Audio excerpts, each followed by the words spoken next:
It's my privilege to introduce our keynote speaker, the Honorable Marjorie D. Fields, who will be speaking to us on domestic violence cases and how they impact the family court system. Judge Fields was family and superior court judge in New York City from 1986 to 2002, with 8 years as supervising judge of the family court in Bronx, New York City. She was previously an attorney in family law practice in federally funded legal systems for the poor. She did this for about 15 years. Judge Fields participated in the first lawsuit against New York City courts, and they say you can't sue City Hall. Yes, you can, and the court system. She did this for failure to provide adequate services and protect battered women, and this was over 30 years ago. She continues to write and be an advocate for protection for domestic violence victims, adults, and children, and is author of Diversion is Dangerous, Getting Beyond What Did She Do to Provoke Him. Judge Fields is one of the good guys, or good gals. We'll hear some complaints about judges in general. Judges aren't all bad. Judges can only work within the system that they have, but some have the guts to try and change that system for the better, not just to sit on the bench making 1-minute entry after another. Judge Fields has dedicated her life to the victims and the underserved, not to getting wealthy off a system that has become very, very lucrative for attorneys and mental health professionals. So please welcome the Honorable Marjorie Fields.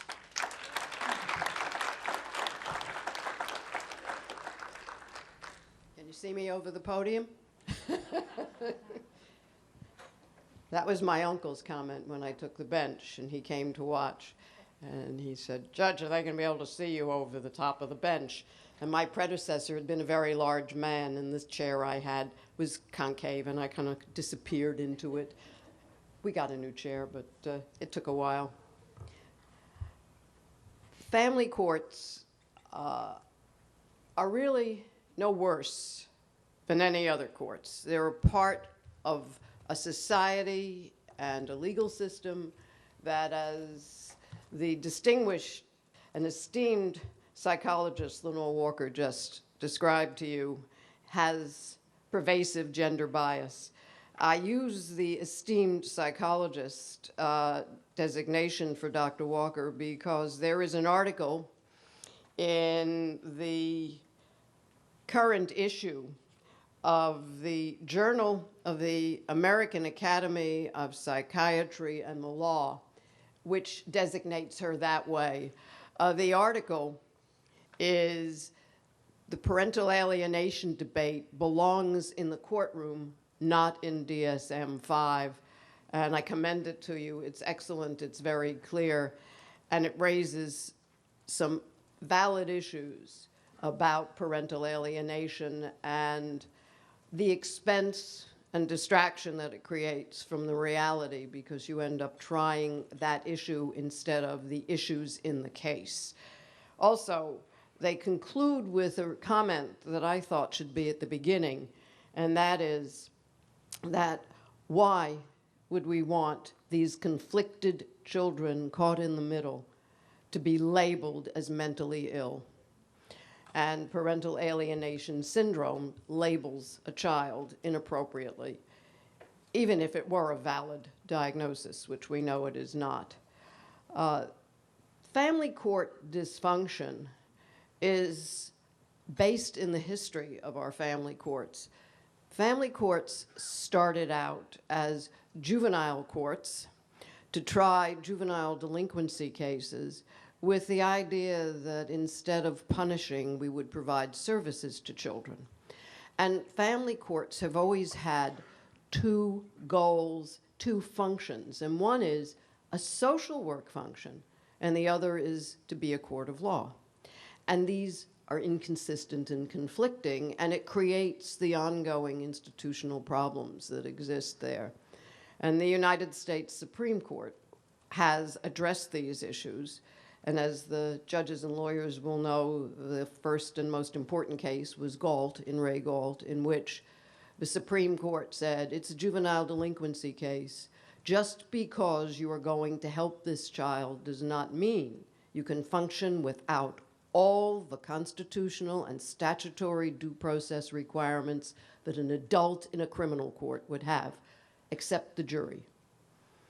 And it's possible that someday the court will decide we need juries in juvenile delinquency cases also.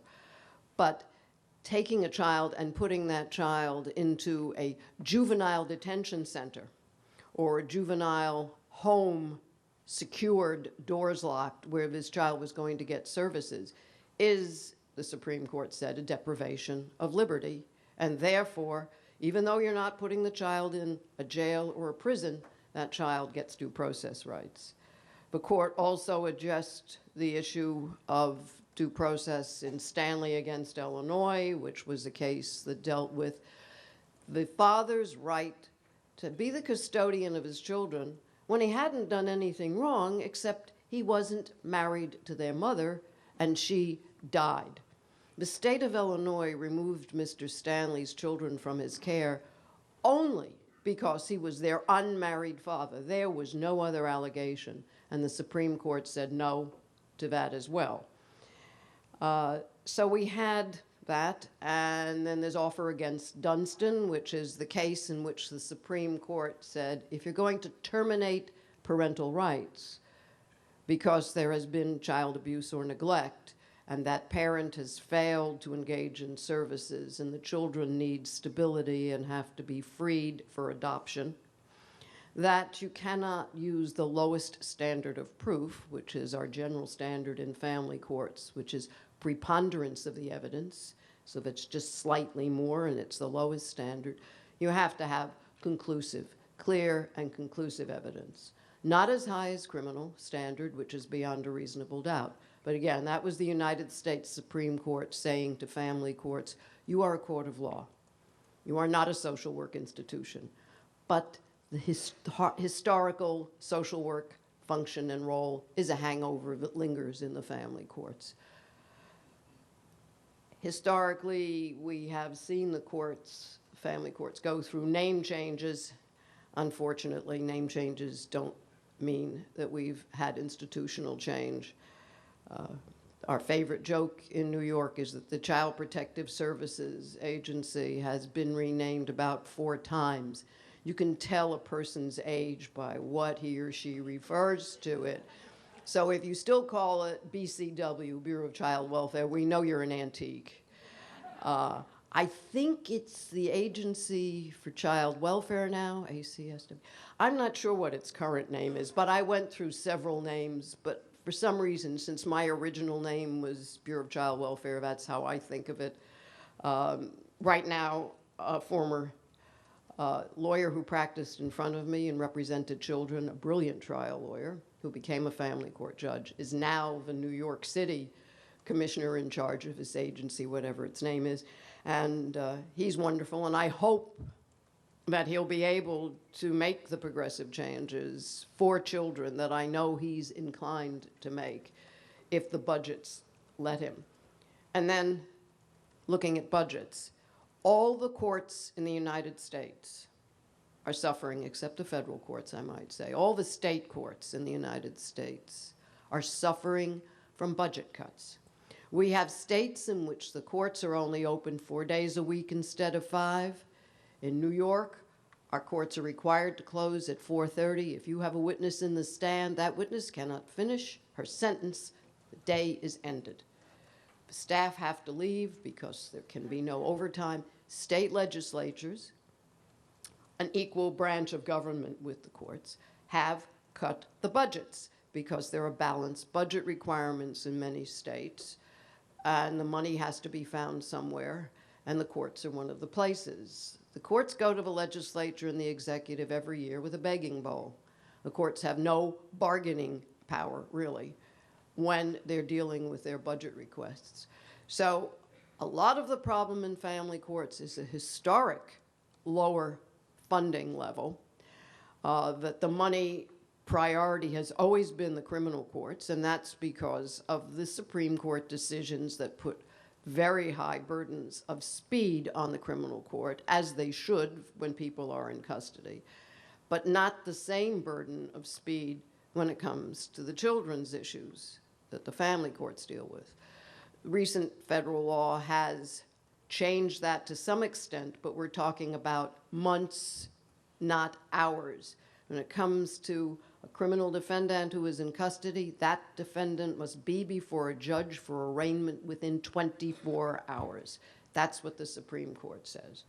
So where does the money have to go? It's got to go into the criminal courts, or we have to open the jail doors without having the opportunity to consider risk, flight from the jurisdiction as problems that we could face if this person's right to be released on bail on his own recognizance, or the state's right to continue to hold him, is not considered.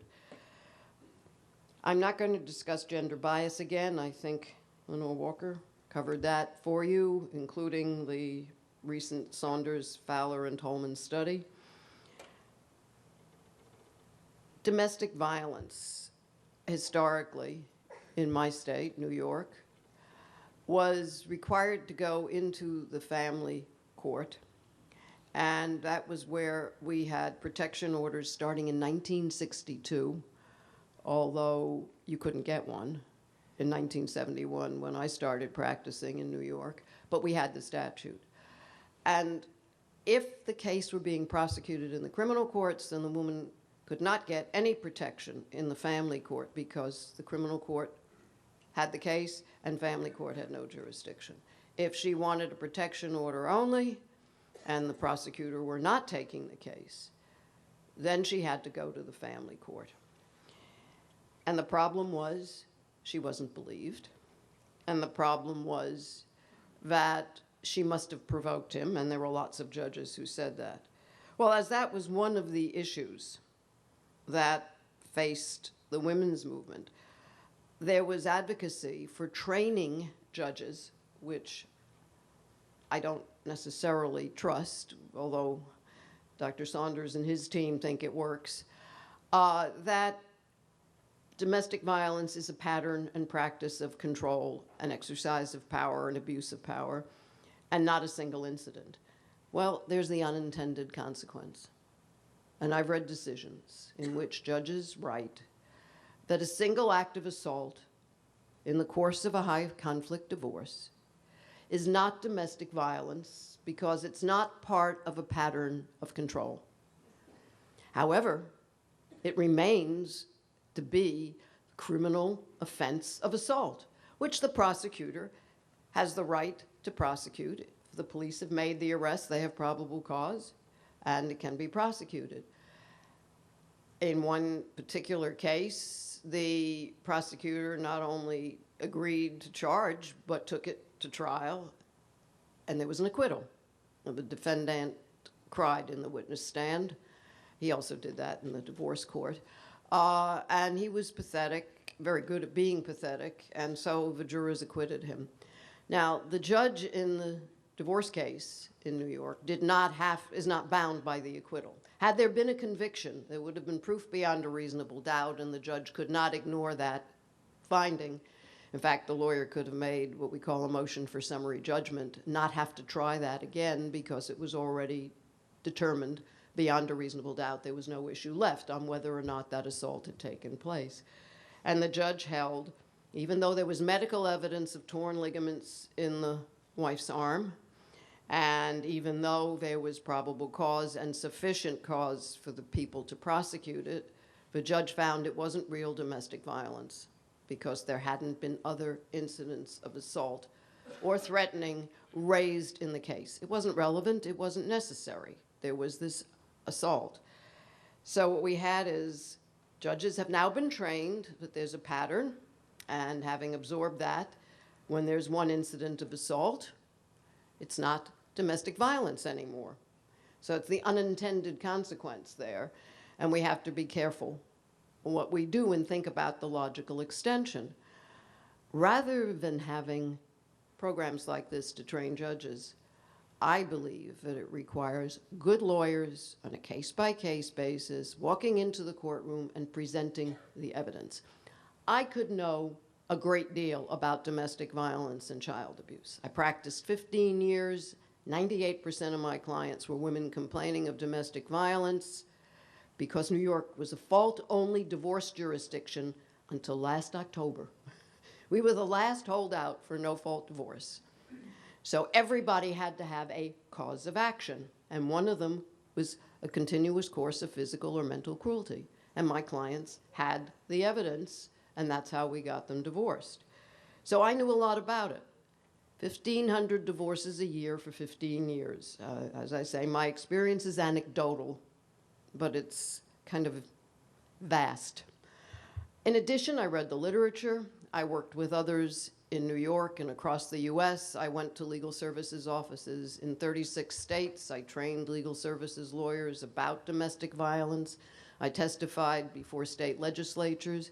Pennsylvania was the next state to adopt protection orders. I went to testify in Harrisburg before their state legislature. I testified before Congress. So I knew a lot about it. I'd read about it. I'd practiced it. But when you put me on the bench, I couldn't decide your case because you had the evidence, I didn't. You had to give me the evidence. That's true of every judge. You educate judges case by case. I learned about child abuse case by case, and also the literature, and from the expert witnesses, one of whom is here today, who is in Phoenix, Dr. Daniel Kessler. He left me in New York. He left us in the lurch and came out here 21 years ago. But you cannot educate a judge and then expect a judge to decide the case if you don't do what we call make a record. Present the evidence. As Dr. Walker said, we always want the evidence. Show us. And if you have a jury, you have to show the jurors too. So in family court, we sit without juries, but you can't expect us, no matter how well-read or experienced we are, to decide your case if we haven't seen the evidence in this specific case. And the burden is preponderance of the evidence in the family courts. So that's not terrible. In 48 of the 50 states, the statutes provide that when there is domestic violence, the domestic violence offender cannot have custody of the child. South Dakota and Utah, I think, are the two states, if I recall, that don't have that in their statute. However, judges have an enormous amount of discretion.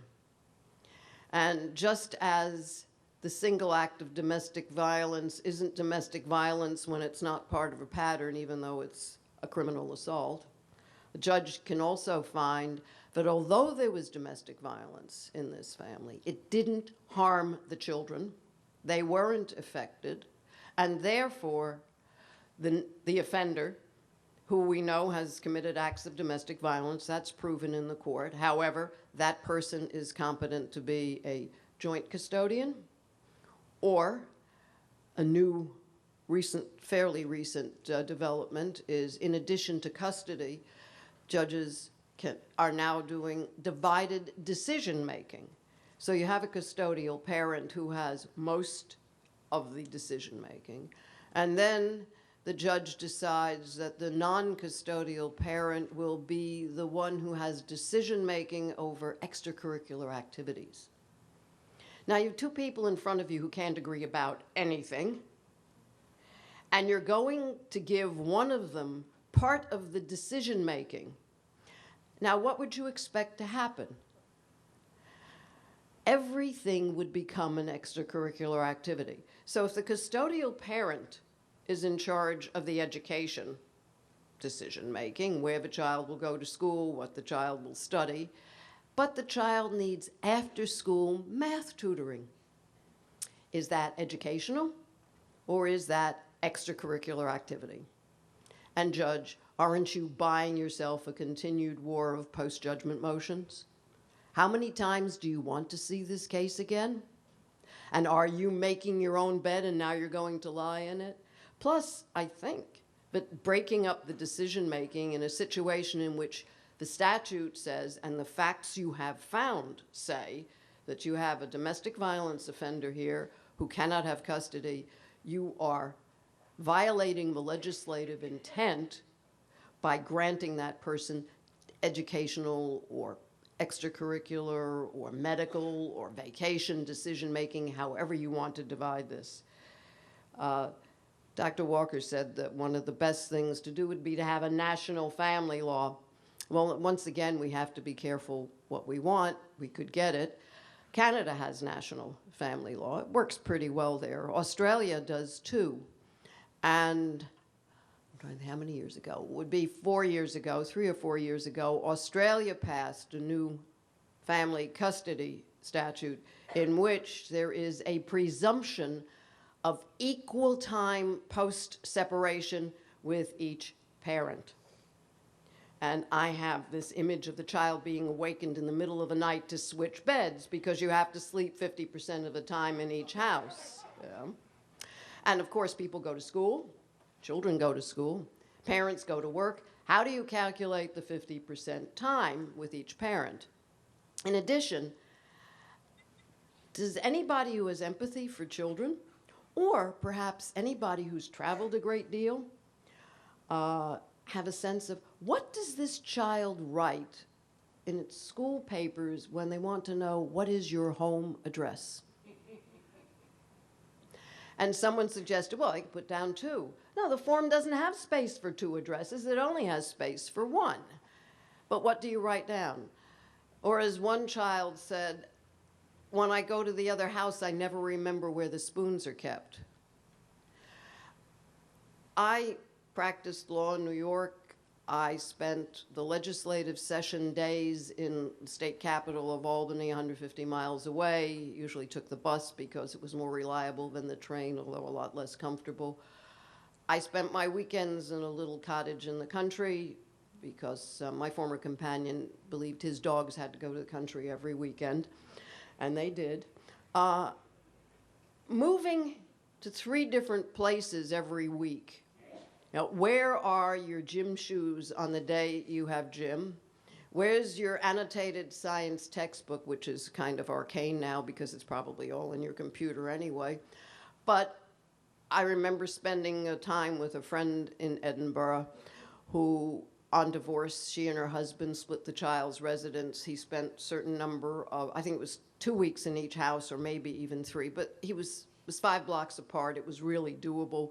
Plus, his mother traveled for business. So it was excellent for the child to be able to go to the father's home and have that stability. And the father's new wife was a lovely person. In fact, his mother, my friend, was the backup babysitter for the husband and the second wife's new baby. So they get along. Called one year at New Year's and got the son, who's now a man about 30, and we chatted, and I said, where's your mother? Oh, she's at Bob's. That's his father. She stayed. I came home. So she was continuing to spend New Year's Day with her ex-husband, his second wife, and their 3 children.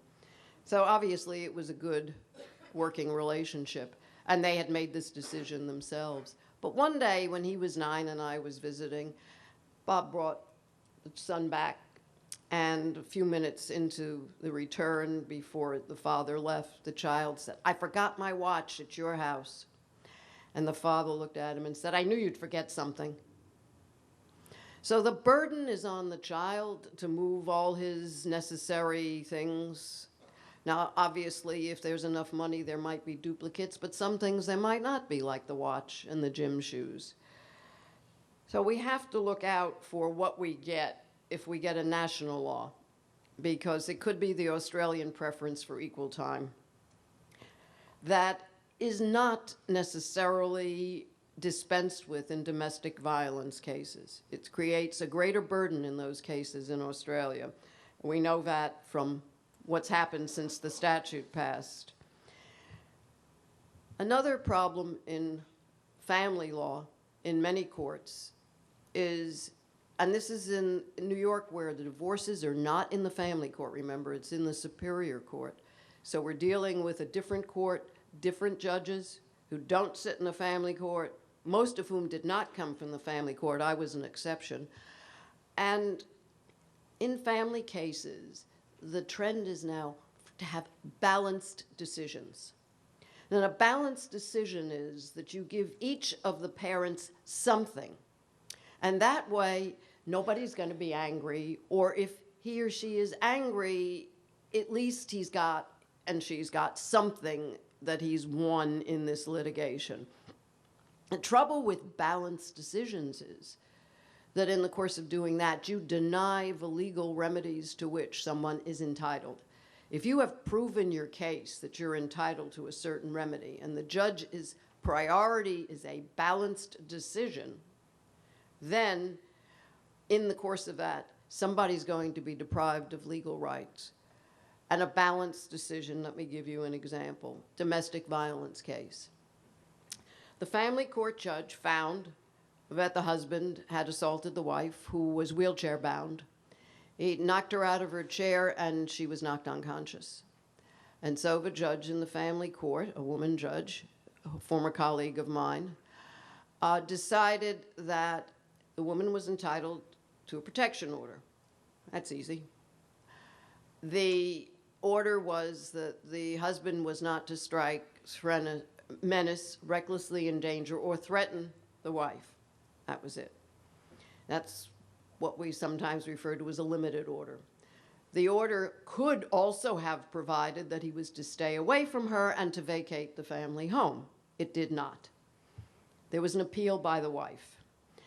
The appellate court, again, a woman judge writing for a 4-judge panel in the New York appellate, we have 4 appellate courts in one of our appellate courts, held that that was an error, but the judge should have ordered the husband out of the house, obviously. How could you assure this woman's safety with someone who knocked her unconscious and she's wheelchair bound? And the decision was just that long. It was one line. And then there was the second line. However, our intermediate appellate court can make new findings of fact based on the trial record and go beyond the trial court's finding. And so based on the record, they held that the wife had testified that she had slapped the husband, and therefore he was also entitled to a protection order against her. I thought that the slap probably sounded to me like a defensive act, but certainly wouldn't threaten him as she was wheelchair bound, but that was the decision. I thought it was shocking. I was long off the bench by then. I never did have lunch with my colleague and have the opportunity to tell her what I thought of it. I left that to a mutual friend. But it is not easy to change courts. Judges have discretion. And that's why good lawyering, making a record, is the answer to making a difference in the court. One of the reasons our divorce courts are different from our family courts in New York is the lawyers who come into the divorce court, the kind of advocacy they present, the kind of money they can spend on building their cases with evidence, because usually divorces are fought about money. Custody is often a surrogate for the real issue of money. If I get custody, I don't have to pay child support, do I? If I get custody, probably won't have to pay spouse support because I can say, or if I do, it's only for a limited time because that spouse, without children to care for, can go to work. So there are motivations other than love of children for fighting custody. Another one is continued power and control for the domestic violence offender. He controls the life of his wife by bringing the children back late, coming to pick them up early, fighting over which days he's going to have them, when it's going to be changed, why it's going to be changed, having to go out of town on a business trip and not take the children on a day when she expected them to be with their father, and she planned a business meeting or a job interview. So her life is completely controlled by the custody and visitation schedule. But you have judicial discretion, and there's a limit to what you can do, because judges have that power, and that's our job. It's to use our discretion to make hard decisions, follow the law in addition. So we get to the issue of the mental health evaluations. When I came to the family court, I was told, we have to have a mental health evaluation. In this case, Judge, I said, why? Because it's a child abuse case. Okay. Why do we need a mental health evaluation? Child abuse is an issue of fact. Why do I need an expert witness on that, on mental health? Is somebody supposed to be mentally ill or have a mental disorder here? No, but in all the child abuse cases, judges order mental health evaluations. So I did.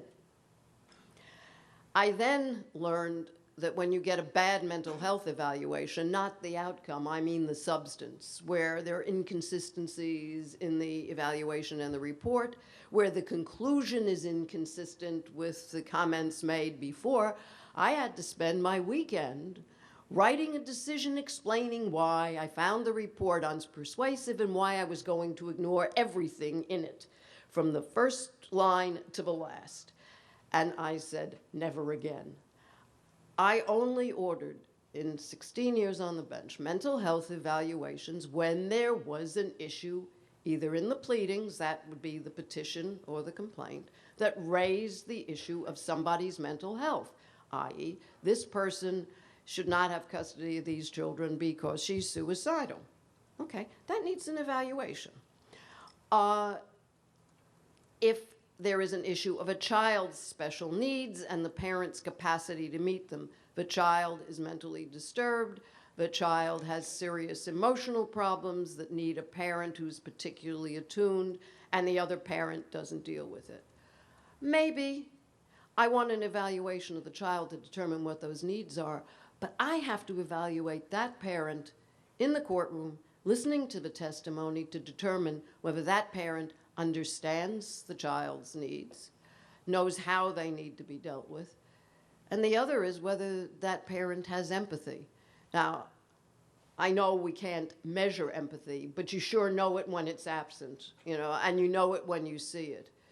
When the father who's just been released from prison for having battered his child, causing brain damage, comes to court and seeks return of the child to his custody, child being in foster care, because he's paid his debt to society, he filled his prison term, and now he's entitled to have his child back. And nobody calls him as a witness, so the judge did. Let's hear about it. Tell me about your child. Does he have any special needs? What are they? How would you deal with them? There's nothing wrong with him. All he does is he needs his father. So we had the medical records. We knew the child had brain damage. And the child was with a foster parent who really dealt with these issues, had made a decision to take this injured child into her care, and was doing a wonderful job. By everybody's estimate, in New York, every child has a lawyer, not a guardian ad litem, a lawyer. And the child's lawyer, Legal Aid Society in New York has a juvenile rights division.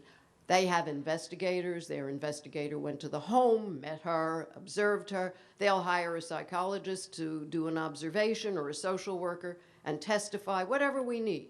In one instance, they sent their social worker out of state to observe the children in their home with their mother and to ask the children about their father. The children never came to court. And the social worker got on the witness stand and testified that the child said that every night I went to bed terrified of going to sleep because I thought Daddy was going to kill Mommy. And he heard the violence going on in the next room. And this was the testimony. Of course, the father said it never happened and he was just this wonderful guy. He didn't get visits. But these are issues, how they come out and how you decide them. If you're balanced and you're going to give him contact anyway, you're denying the children their remedies, you're denying the mother her remedy and her safety.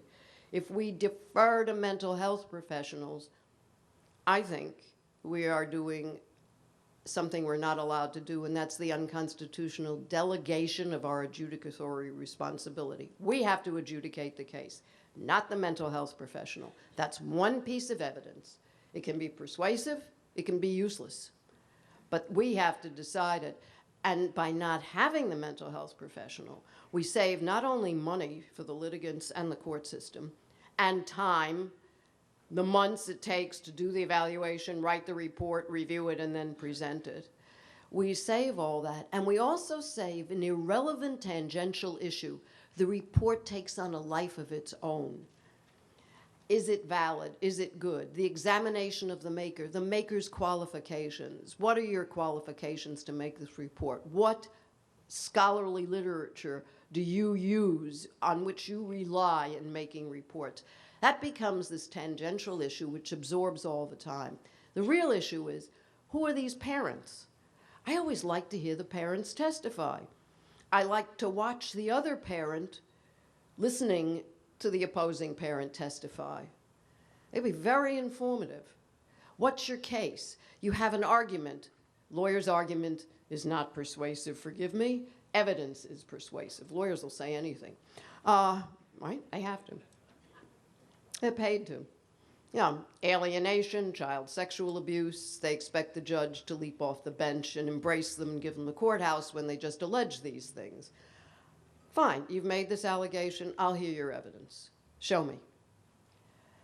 And 5 years of child abuse cases in the Bronx with a docket that never had less than 50 cases a day.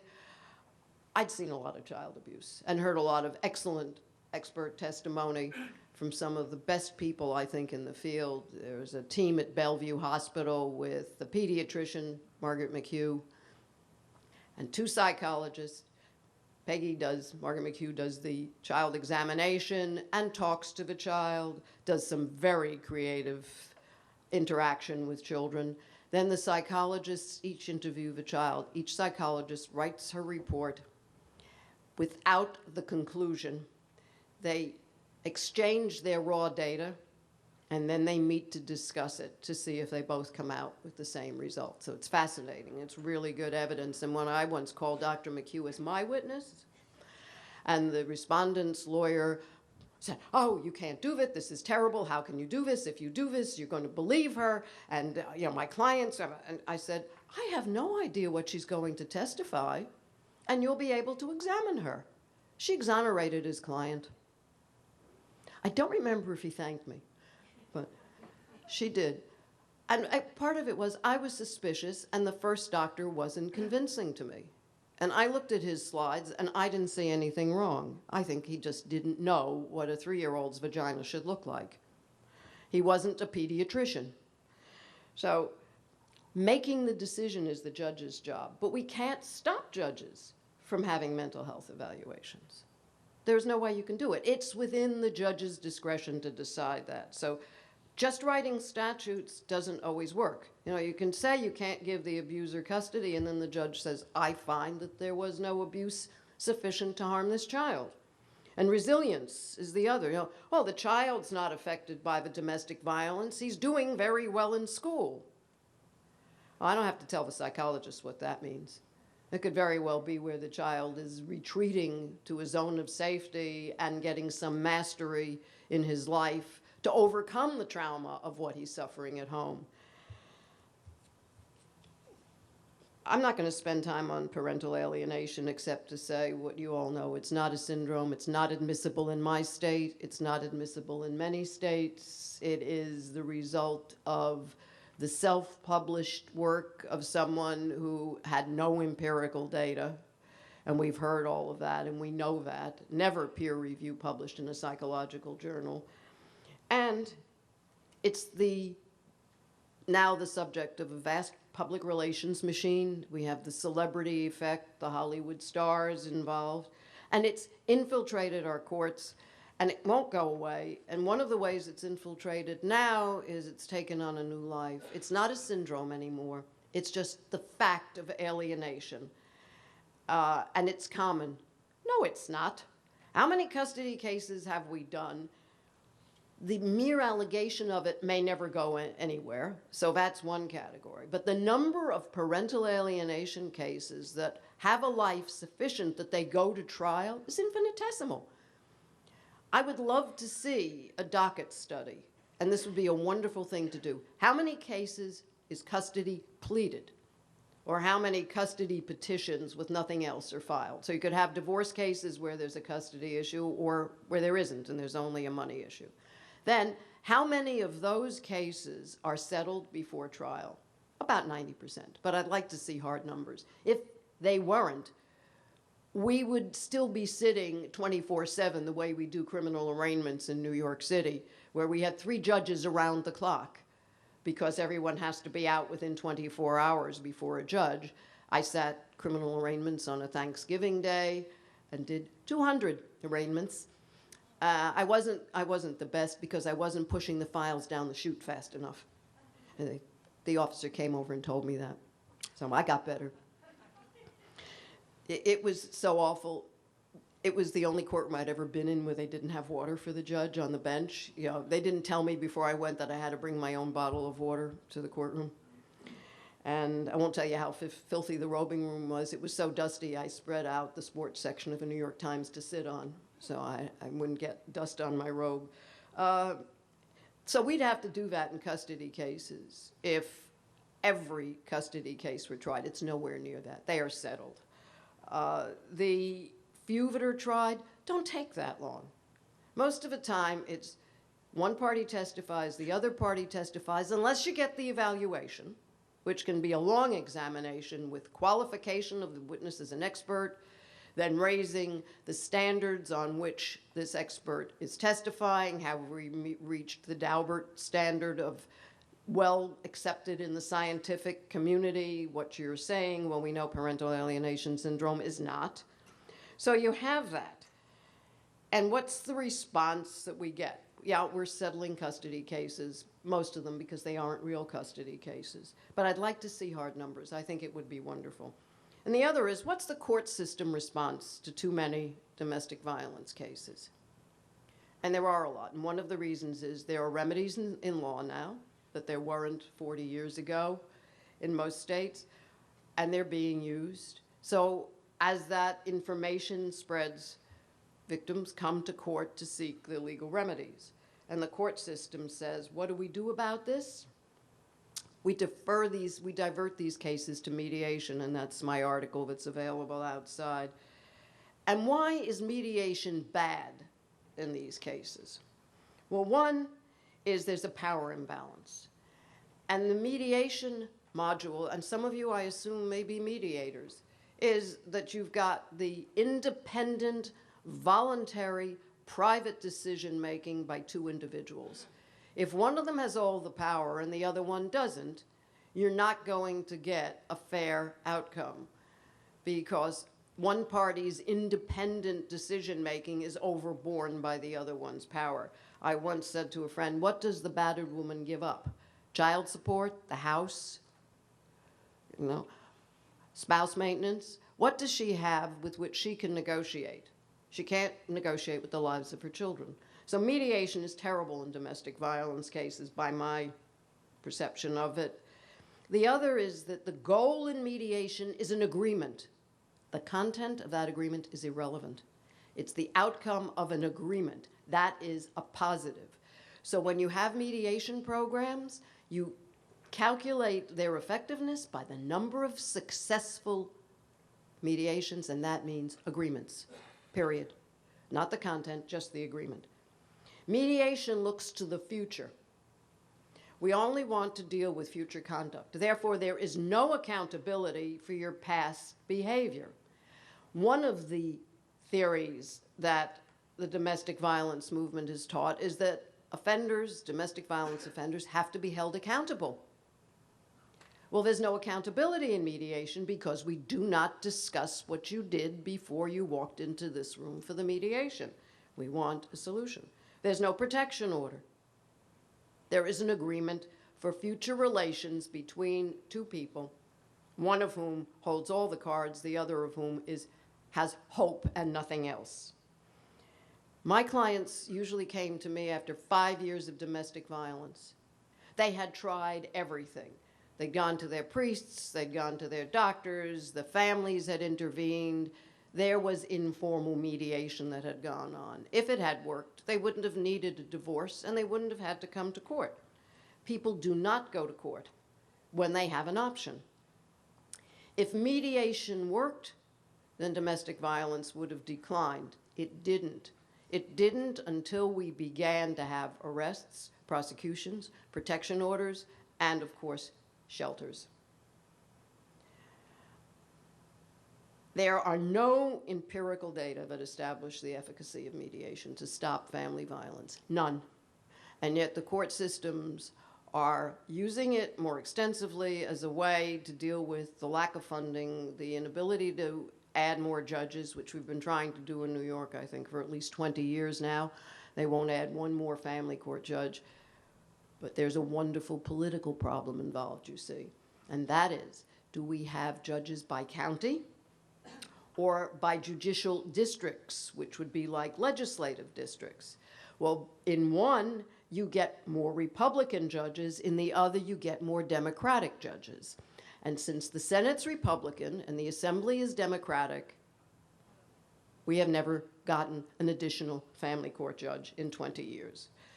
And if anybody's looking for a really important reason, that's the only reason. The data from the Bureau of Justice Statistics are amazing. I hadn't looked at them in a while. I'm sorry I have no slides. But I hadn't looked at them in years, and I was working in Japan in 2003 and writing lots of papers at their request. And I thought, I need to go and look at the Bureau of Justice Statistics' latest data. And there's a chart, and it has the data from 1993, no, I'm sorry, it's 1976 to 2003. And the female, this is intimate partner homicides, and the female is level, and then it declines a little. And can you see me, or should I hold my hand up higher? It's level, and then it declines a little. The male intimate partner homicides is this incredible dip. It was like somebody kicked me in the gut. I could not believe this. That with all of the statutory changes, the changes in government policy, police, prosecutors, men were surviving. And it was 71% decline in the men murdered by their intimates in 2000, as of 2002. And the decline for women was 23%. And what that meant was that women, given an option, were escaping and not killing the offenders. They went to the shelters, they got divorced, they had an option. But men were still killing the women they'd been beating for years. And it hasn't changed. In fact, we have a slight uptick in the number of white women being killed by their intimate partners. I might say that the decline of 77% is consistent for white men, African American men, and African American women. And when you look at the patterns of response, and this is also from the Bureau of Justice Statistics, the bias that African American women would not call the police because the police are the enemy in the community is incorrect. It's African American women are saving their lives by calling the police. They are most likely to call the police. White women are not likely to call the police. And then, of course, the most dangerous time is post-separation. And there's a bar graph. I wish this deserves a slide, but divorced, and you see there's a decrease. And then separated, it's 41% increase in violence. That's non-fatal violence, but the most dangerous time for a woman is when she's separated from her intimate partner, and there is a 41% increase in the violence. You'll be pleased to know that married women have a lower level than that. Divorced women have a higher level than married women. Widowed have infinitesimal violence from their intimate partners, which is good, because at least we know that death ends it. And never married have a small amount also. But the shock for me was to see that all the work was really not saving women's lives the way they should be. At the same time that the intimate partner homicides against women had decreased 23%, the aggregate homicide rate in the US had declined by 30%. So women with intimate partners were not even keeping pace with the general homicide decline in the US. And I am almost done. I think you'll be happy. I have some recommendations, and I thought that would be a good idea. And hopefully you'll have time to grill me on all this, and you've been taking notes about questions you're going to ask. One is, forget family court if you can, and go right for the divorce. In New York, you can get your protection order with your divorce. No reason not to, because the divorce is in the court of general jurisdiction. It can do anything and everything by our Constitution that the family court can do, that the surrogates court can do. Those are two equal courts, but Supreme Court, as we call it, everywhere else it's called Superior Court, has all the jurisdiction. And there's no reason to do it in two steps. And if you lose that family court protection order proceeding, you then have a heavy burden, a heavier burden in the divorce court. But you also are going to be faced with something that Laura Dugan and her colleagues found years ago. When there's a weak response, police arrive, say, if you're married, there's nothing we can do, and walk out. The prosecutor won't prosecute. What happens is you get a retaliation effect from a weak response, not from a robust response. So if you lose that protection order proceeding, your life is at greater risk. You're likely to be assaulted, especially if you're separated, and you're going to increase it that much more. You don't want to lose. Knowing what the dockets are like in the family court, knowing your bench, and deciding whether or not it is safe to go there, you're better off just getting the divorce. No-fault divorce, you don't have to prove anything other than irreconcilable differences. And irreconcilable differences is a subjective standard within the person petitioning, although some of our judges faced with it for the first time thought they needed a hearing about this. I think the appellate court straightened them out. The whole purpose of no-fault divorce is not to try the cause of action. You don't need to. There isn't one.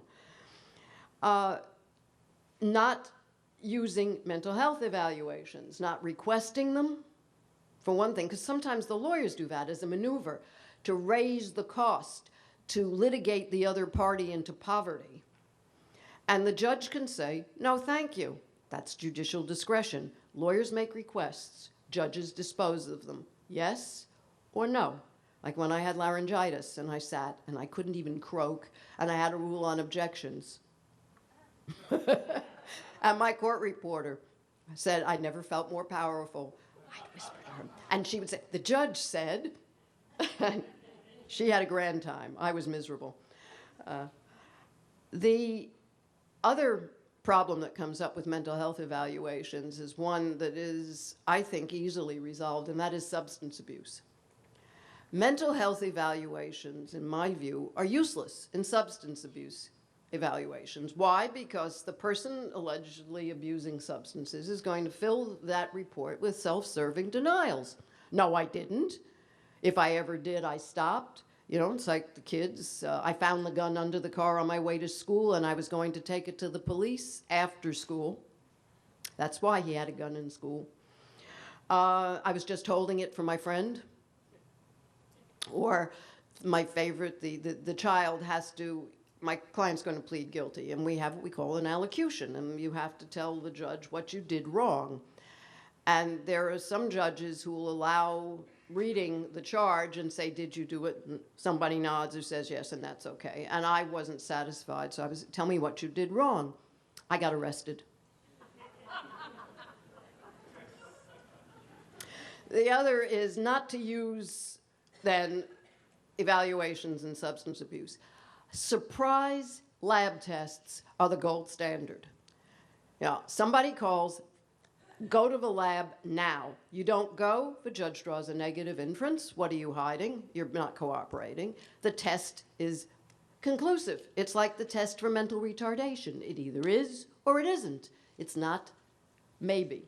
And that saves time and money, and you have objective test results from the lab without all the manipulation by the substance abuser or the person who is honestly defending himself or herself, saying, I don't abuse anything. I'm not a drinker and I don't take drugs. The other important thing for evaluators to remember is the prior court determinations are conclusive. If there is a judgment, a finding by a court, be it a family court, a divorce court, or a criminal court, that somebody committed an offense against a spouse, then that's a given fact from which your evaluation flows. No matter what kind of charming denials you get, no matter how much you like the offender more than you like the former victim, no matter how appealing he is, your evaluation cannot be vague about whether or not it happens. It can't say, and the father or the mother denies this happened. It's a fact. When you say that, you can say, and therefore I find this person an unreliable informant, wasn't forthcoming, but that's the given. And if the report doesn't have the documents or doesn't say, I looked for them and couldn't find any, doesn't say to the lawyer for each party and the court clerk, what are all the prior files? May I have a printout of the docket? Or goes into the court system record and gets the printout to know what to look for. These are indispensable collateral to your evaluation. Without that, I don't care who you interview. His mother's going to say he's wonderful. But the criminal court found beyond a reasonable doubt that he committed a misdemeanor assault. There's no discussion here. That's the end of it. But you read these reports, and the Saunders study is excellent. I really commend it to you. It is just wonderful because they looked at every element and they did wonderful interviews. They had a large sample. It is really methodologically compelling. The other is that a way to, if you will, diffuse custody fights in domestic violence or non-domestic violence cases is to impress upon your client that it's the child's right to have contact with the parents when it's safe. It is not the right of the mother, it is not the right of the father, it is the child's right. Thank you. And then you see, I've seen people actually relax when they realized they weren't fighting for their rights anymore, but it was the right of the child to have contact when it's safe, and they're okay. They're usually okay with that. In a lot of cases in family court, people don't have lawyers. It's a poor person's court. And you're talking to litigants without being filtered by lawyers.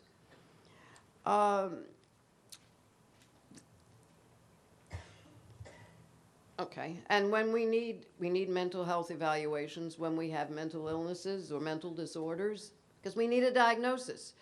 There was a defendant father in a divorce case. He had a law degree from a very fancy law school. I don't remember which one it was, but believe me, I couldn't afford to go there. And I think it was our president's, actually, law school. I think it was Harvard. And he then said that he had worked for this law firm and that law firm, and he'd gotten fired by two of the major fancy law firms in New York. Now, you really have to do bad things to get fired. He hadn't worked in 10 years at any job.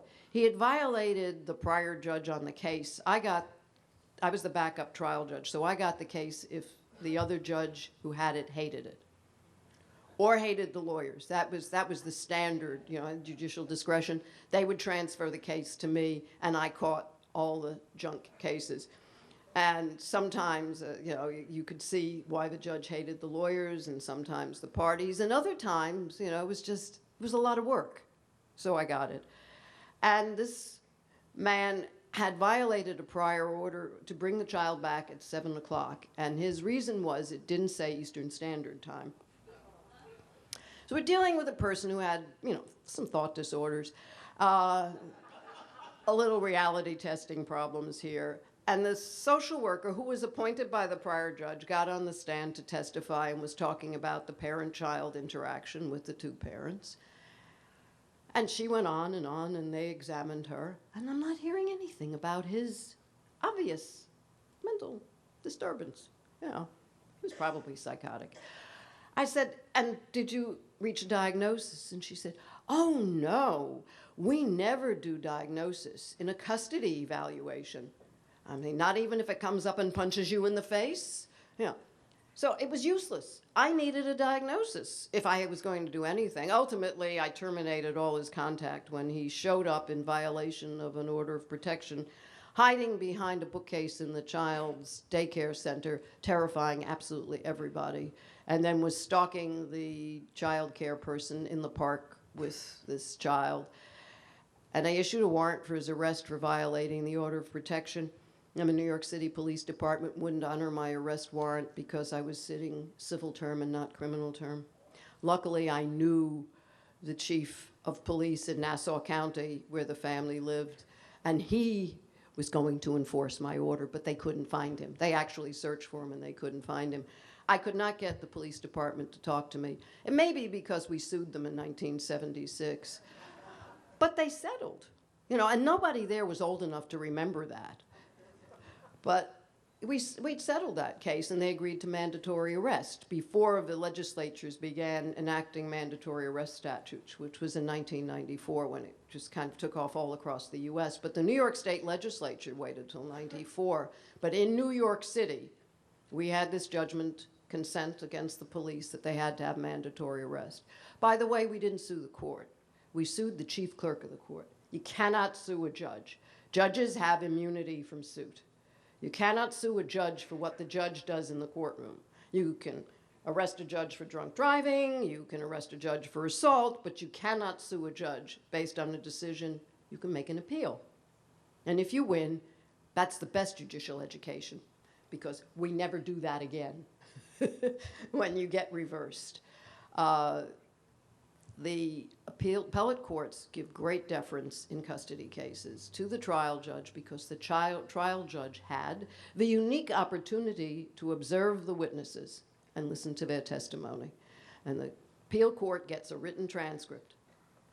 But you saw that family and your decisions given great deference. It is very hard to get a reversal on a custody case. My favorite is the one in which the trial judge said the father and his second wife would be much better custodial parents than the mother, giving the child a stable two-parent household.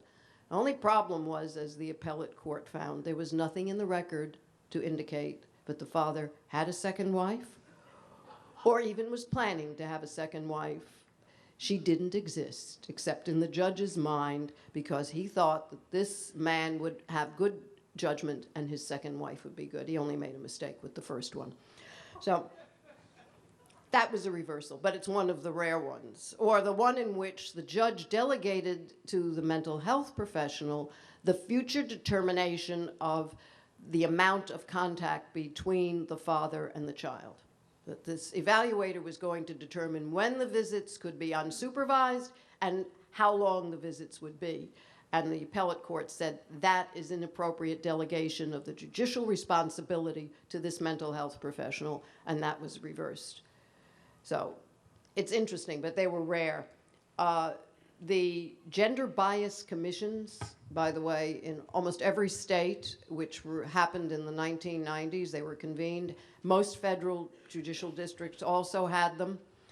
They studied gender bias in the courts. They had hearings. They had focus groups. They did surveys and interviews. We did it in New York, did it all over the country, and overwhelmingly, the courts found that there was systemic bias against women in all the courts. When I started with the New York Gender Bias Commission. I remember the senior lawyers from very prominent law firms who'd been appointed by the governor to the commission, and they said there is no such thing. It just doesn't happen. I mean, I can't imagine this happening. They were men of goodwill, and they didn't practice it, that they were aware of. By the end of 2 years, they were completely converted. They were carrying the torch to end gender bias in the courts. One of the responses that the courts thought would be good was to mandate gender-neutral language, and they published a little gender-neutral language guide, and all that we have is bias hidden by gender-neutral language. It doesn't change the way you think on fundamental issues. It changes the interaction, and it also leads to some interesting use of terminology, such as the pregnant person.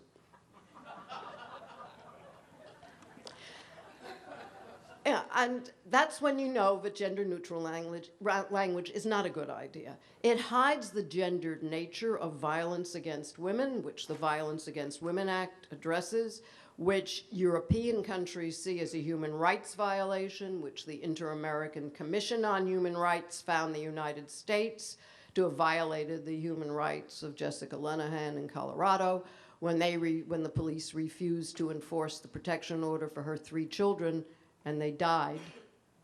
Unclear whether their father had killed them or the hail of police bullets that were discharged at the father when he drove up with his pickup truck at 5 o'clock in the morning to the police station and opened fire on the police. They returned the fire. No autopsy results were ever done. Nobody knows whose bullets killed those children. And that's one of the bases for the Inter-American Commission finding of human rights violation against the United States. The United States Supreme Court held that the police failure to enforce the order of protection, failure to arrest or even pursue the father who had the children in violation of the court order, and in violation of the Colorado statute that gave the police the responsibility of mandatory arrest for violating a protection order, was not a violation of the statute.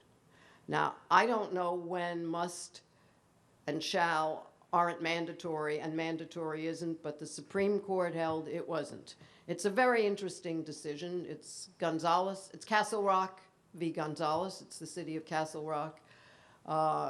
Since between that decision and the hearing in the Inter-American Commission on Human Rights, Jessica Gonzales married again, and her name is now Lenahan. So that's Lenahan v. the U.S.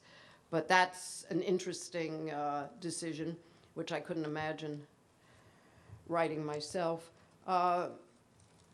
The legislative intent has an impact on what judges write in their decisions and how they apply the law.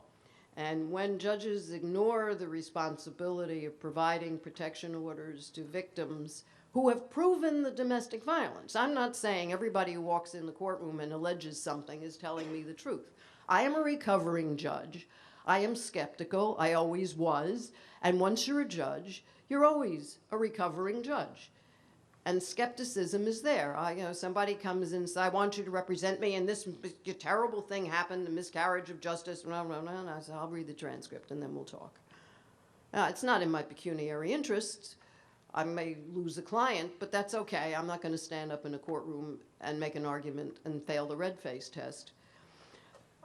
When you look at the legislative intent, the New York Court of Appeals, which is our highest court, called Supreme Court in every other state except New York, we're unique. We have 9 different kinds of trial courts. A lot of sitting judges don't know what all the other courts are. It's not worth the effort of learning. But they went into the legislative history and described it and said the purpose of a protection order is to protect the victim of domestic violence. And prior to 1981, the statute had a provision which said that the purpose of a protection order was to keep families together, and the legislature repealed that because the purpose is not to keep families together. The purpose is to provide safety and stop violence in the family. I have 2 articles outside. One is the diversion from courts article, in which I have some of the BJS data the Bureau of Justice Statistic data, and the other one is an article I published in the UK, which is on bias against women witnesses, which is consistent with Saunders et al.'s finding that there's bias against women. We don't believe women when they say they're victims of domestic violence. We generally don't give as much credibility to women witnesses as we give to men.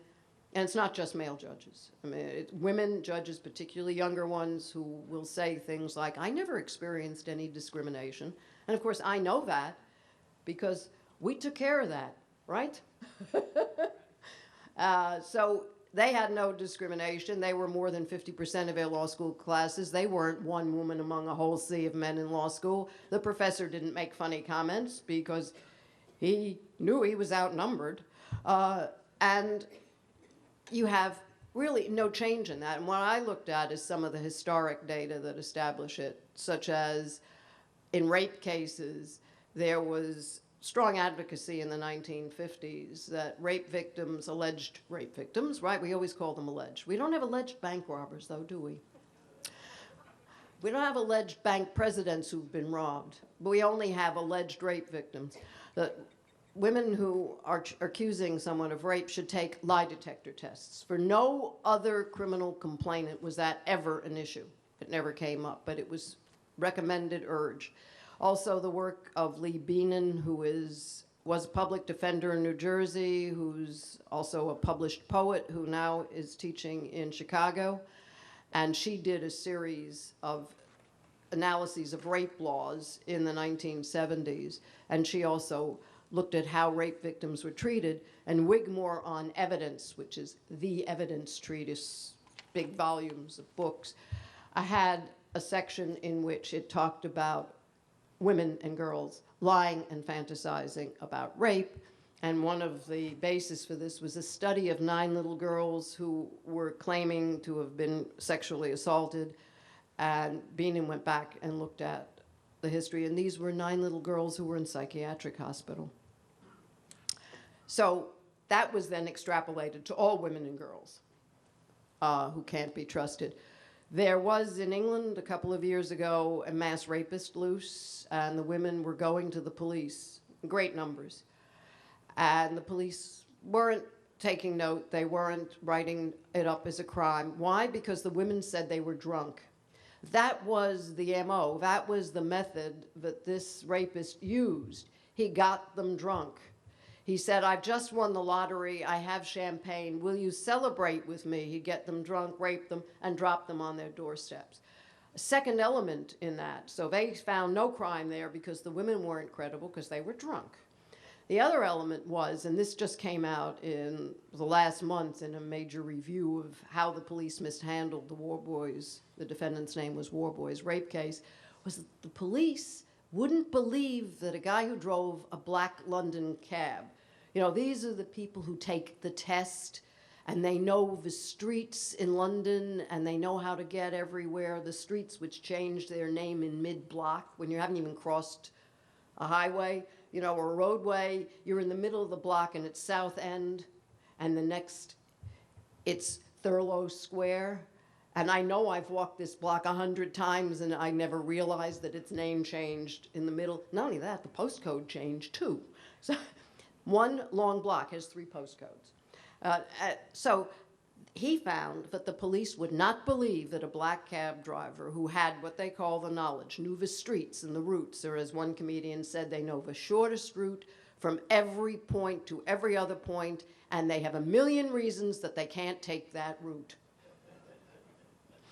But that was the police bias. So the women were drunk, and it couldn't be him.